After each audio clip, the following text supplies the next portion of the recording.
Bismillahirrahmanirrahim. Assalamualaikum warahmatullahi wabarakatuh. Perkenalkan, nama saya Miftahul Fadli dari Prodi Perbankan Syariah dengan NIM 2480286. Di sini saya akan menjelaskan tentang peradaban Islam pada masa kenabian, berarti setelah Islam datang. Yang pertama adalah periode Mekah. Ada Nabi Muhammad SAW lahir pada hari Senin tanggal 20 April 571 Masehi. Bangsawan Quraisy dari Bani Bani Hashim.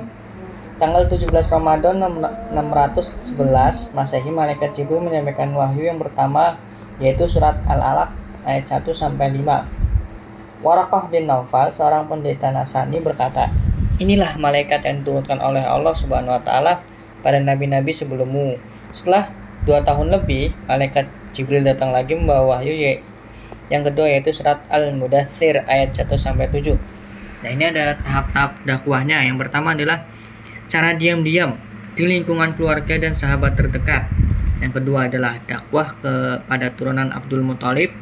Yang ketiga adalah dakwah pada semua orang setelah wahyu Allah, surah Al-Hijr ayat 94.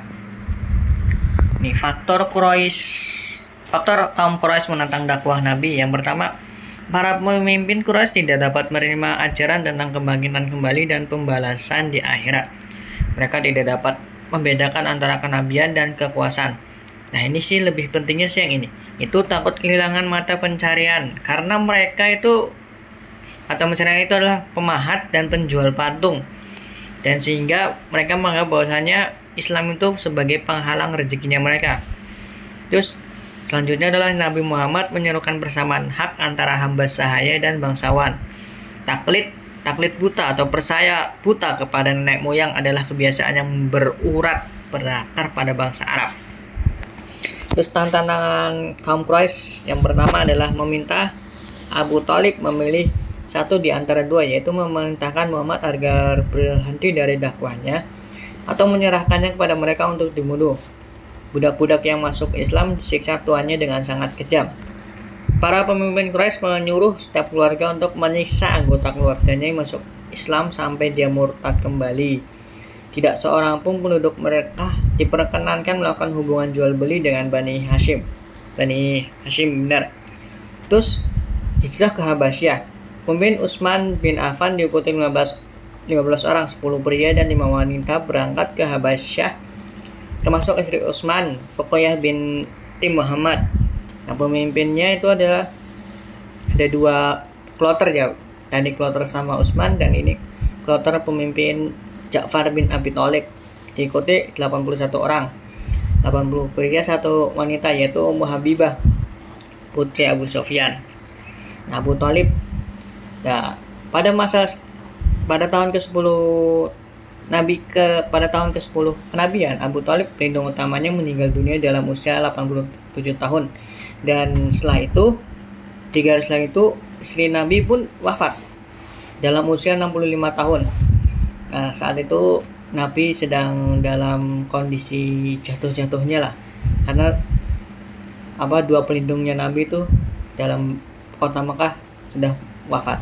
Ketika Nabi berdakwah di Taif, beliau diejek, disoraki, dan dilempari batu, bahkan sampai kepalanya itu terluka di bagian kepala dan badannya. Nah, ini peristiwa Isra Mi'raj. Tahun ke-10 dari kenabian tersebut, di atas Allah mengisra mi'rajkan Nabi Muhammad. Tahun ke-11 kenabian, 6 orang dari suku Khazraj menemui Nabi dan menyatakan diri masuk Islam. Tahun ke-12 kenabian terdiri dari 10 orang suku Khazraj, 2 orang suku Aus, dan seorang wanita menemui Nabi dan menyatakan ikrar kesetiaan kepada Nabi. Tahun ke-12 kenabian, sebanyak 73 orang dari Yasrib meminta kepada Nabi agar berkenan pindah ke Yasrib. Nah, ini periode Madinah. Ini adalah hijrah ke Madinah. Hijrah ke Yasrib. Nabi membangun sebuah masjid pertama kali di Kuba, Jumat 12.000 awal 13 kenabian atau 24 September 622 Masehi. Nabi meninggalkan Kuba. Di tengah perjalanan di perkampungan Bani Salim, Nabi melakukan sholat Jumat pertama di dalam sejarah Islam. Nah, Membangun masyarakat. Setiap kabilah sebelum Islam datang memiliki tempat pertemuan sendiri-sendiri. Nabi menginginkan agar seluruh umat Islam memiliki satu tempat pertemuan, yaitu Baitullah. Baitullah adalah sekarang dikenal sebagai masjid. Nabi mempersaudarakan antara kaum muhajirin, yaitu muslim asal Mekah, dan kaum Ansor, yaitu muslim asal Madinah. Terus konstitusi Madinah. Penduduk Madinah di awal kedatangan Rasulullah terdiri dari 3 kelompok, yaitu bangsa Arab Muslim, bangsa Arab non-Muslim, dan orang Yahudi. Nabi mengadakan perjanjian dalam piagam yang disebut Konstitusi Madinah. Isi konstitusinya adalah semua kelompok yang mendatangani piagam merupakan suatu bangsa. Bila salah satu kelompok diserang musuh, maka kelompok lain wajib untuk membelanya. Masing-masing kelompok tidak dibenarkan membuat perjanjian dalam bentuk apapun dengan orang Quraisy.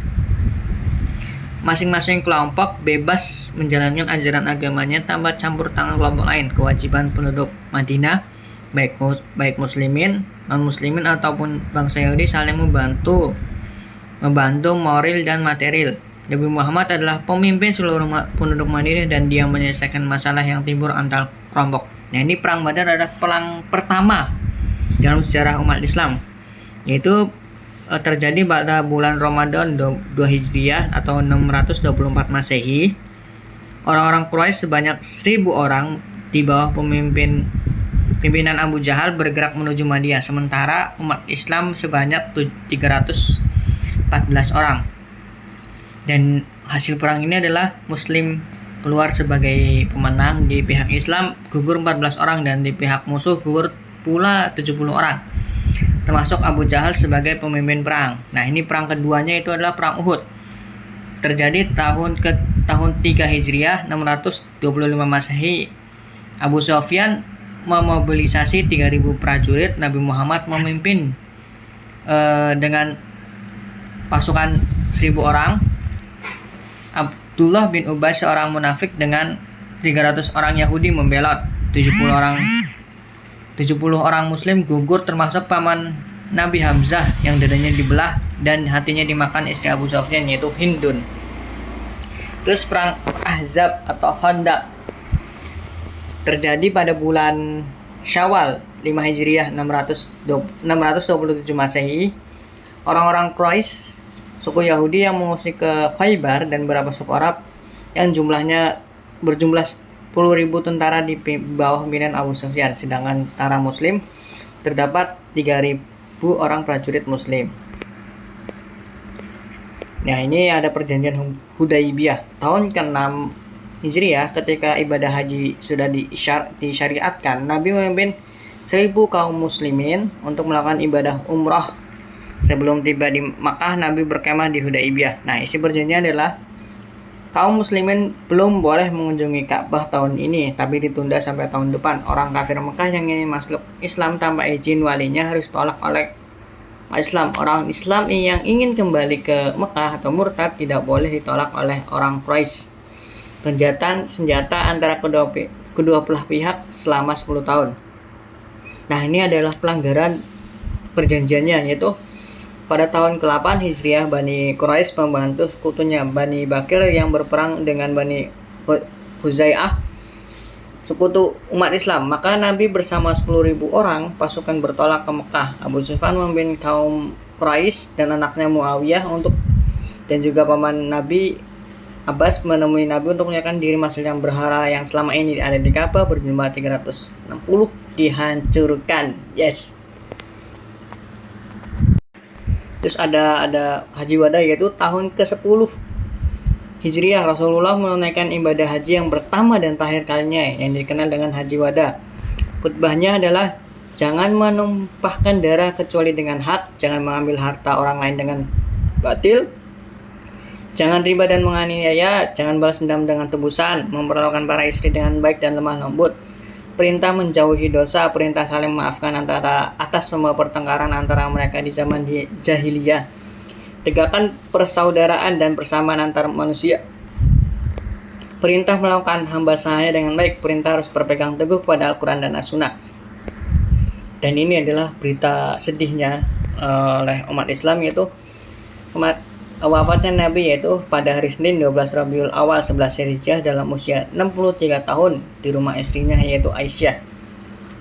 Abu Bakar tampil membacakan ayat Al-Quran yaitu surat Ali Imran ayat 144 dan berpidato bahwasanya, "Wahai manusia, barang siapa memuja Nabi Muhammad maka Nabi Muhammad telah wafat, tapi barang siapa memuja Allah Shallallahu Alaihi Wasallam Subhanahu wa Ta'ala maka Allah Subhanahu wa Ta'ala hidup selamanya."